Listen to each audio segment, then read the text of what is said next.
What more needs to be done to support the industry? Perhaps Steve McNamara, you could start.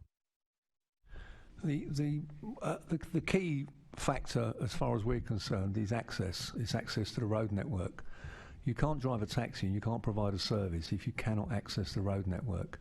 Many of the restrictions that are brought in are very confusing. So if you take like the LTNs for an example, in many boroughs we can access them and they're camera controlled. Hammersmith and Fulham, taxis, the database is there, it's very easily identifiable as a taxi and we're allowed to access those LTNs.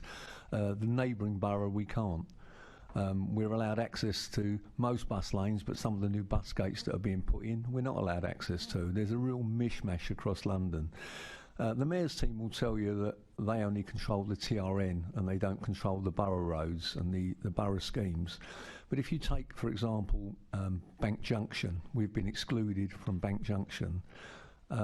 Numerous times we've asked for letters of support from TfL, from the Transport Commissioner, from the Mayor to the City of London. It's currently being reviewed again at the moment, and that support is not forthcoming.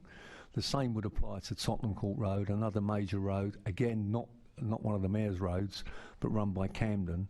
But equally, most of the Tottenham Court Road that excludes us, right off of Oxford Street, was funded by TfL.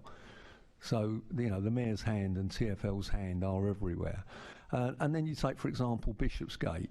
That is a TRN, that is a TfL decision. It was the Mayor's decision to exclude us. The reasons there are varying reasons that are always given while we're excluded from schemes. So, example is Tottenham Court Road. We were excluded on the grounds of our emissions and our accident stats. When you actually drill down into it, the emissions are completely irrelevant. 57% of our fleet is now green, and the accident stats didn't apply to us. They applied to private hire vehicles. They were completely wrong.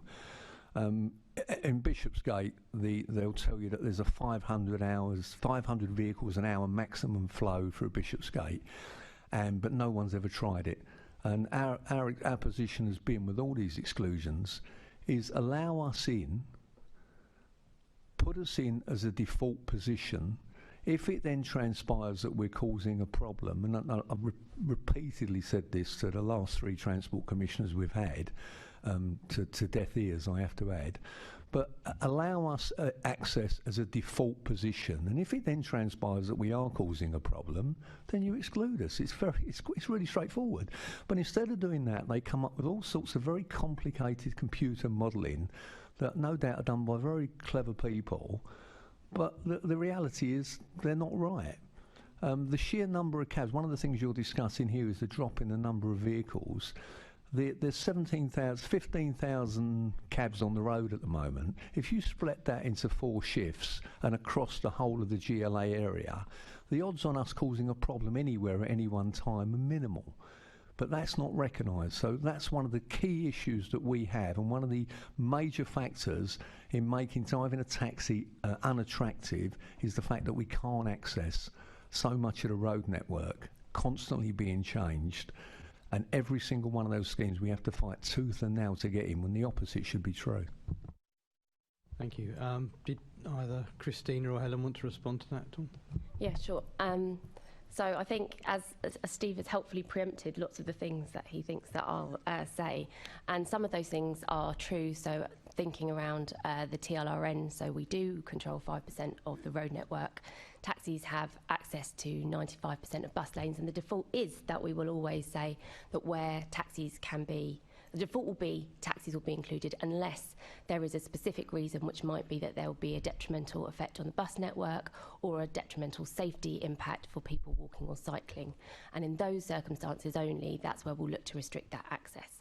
As I say, 95% of bus lanes are open to taxis on the TLRN.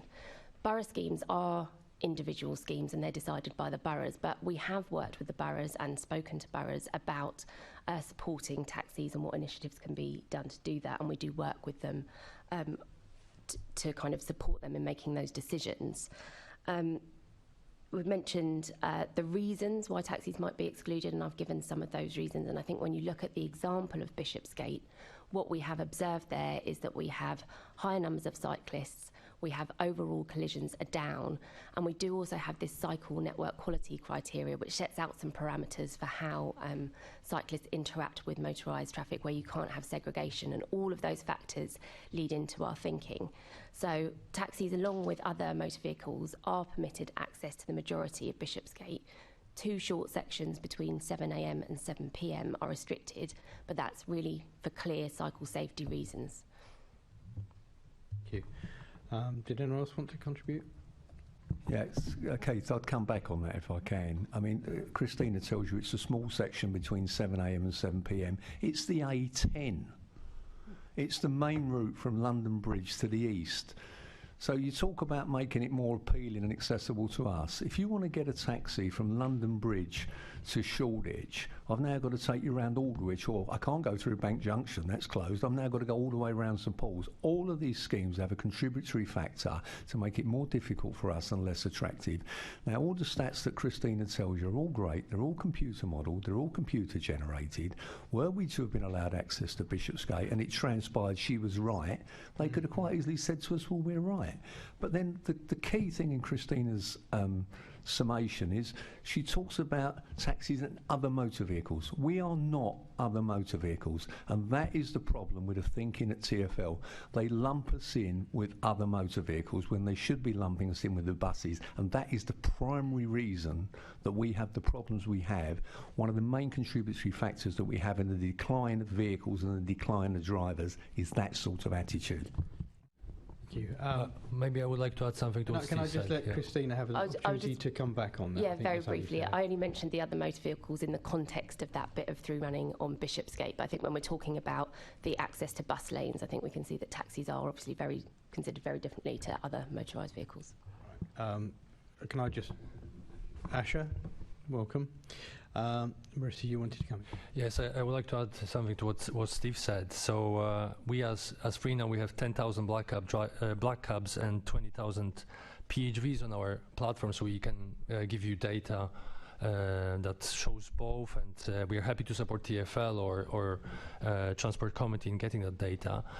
And I fully agree with Steve that LTN's bus lanes should be always open to black cabs and wheelchair accessible PHVs potentially. And the example of Bank Junction is actually great because we looked at it in detail, and this area has 20% lower pickup rates than other comparable areas with similar levels of demand. So there's a clear impact. You are 20% less likely to get a cab around Bank Junction due to the restrictions that are present there. Right, thank you. That's very helpful. Assemblymember Boff, you wanted to come in? Because you mentioned it, Mr. McNamara, what effect has the Bishopsgate scheme had on your disabled passengers? Well, obviously, Andrew, these sort of schemes that exclude us, whilst they impact everybody, they particularly impact the less ambulant and people that are reliant on no other method of transport. TfL's attitude to this is, well, you should cycle. Well, that's great, as long as you're not in a wheelchair or you haven't got a broken leg. And the reality is that there are numerous videos doing the rounds of elderly and disabled people having to walk from the front of Liverpool Street Station, 200 yards to the cab rank, and then having to be taken on a circuitous tour of London to go in the opposite direction.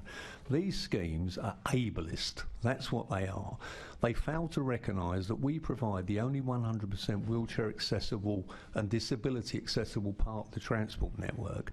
And instead of being recognised for that and recognised for the investment we make, as I say, £600 million has been invested by small businesses and individual drivers in meeting these requirements.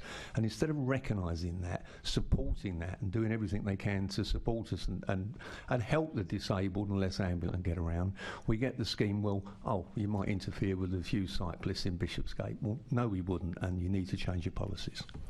And on that same thing,